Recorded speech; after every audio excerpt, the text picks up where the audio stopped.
दुर्गा की नवशक्तियों में दूसरा स्वरूप ब्रह्मचारिणी का है। यहाँ ब्रह्म का अर्थ तपस्या से है। माँ दुर्गा का ये स्वरूप भक्तों और सिद्धों को अनंत फल देने वाला है। इनकी उपासना से तप, त्याग, वैराग्य, सदाचार और संयम की वृद्धि होती है। ब्रह्मचारिणी का अर्थ तप की चारिणी यानी तप का आचरण करने वाली।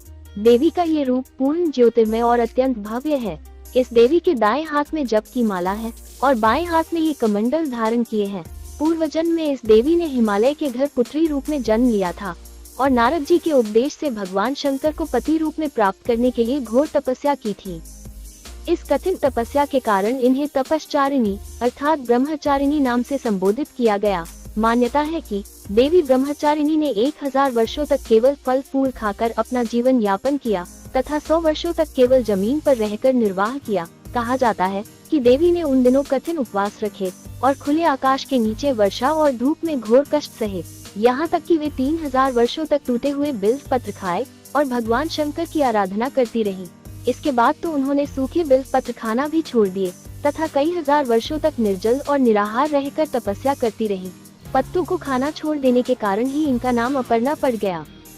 वर्णन है कि इस कठिन तपस्या के कारण देवी का शरीर बिल्कुल क्षीण हो गया था, जिसे देखकर देवता, ऋषि, सिद्धगण और सभी मुनियों ने ब्रह्मचारिणी की तपस्या को अभूतपूर्व और पुण्य कृत्य बताया तथा उसकी सराहना की और कहा, हे देवी, आज तक किसी ने इस तरह की कठोर तपस्या नहीं की और ये तुम्ही से ही संभव थी।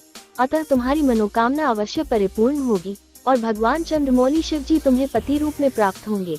इसलिए अब तपस्या छोड़कर घर लौट जाओ, क्योंकि जल्द ही तुम्हारे पिता तुम्हें बुलाने आ रहे हैं। देवी ब्रह्मचारिणी की कथा का सार यह है कि जीवन के कठिन संघर्षों में भी मन विचलित नहीं होना चाहिए। माँ ब्रह्मचारिणी देवी की कृपा से सर्व सिद्धि प्राप्त होती है और दुर्गा पूजा के दूसरे दिन देवी के इसी स्वरूप की उपासना की जाती है।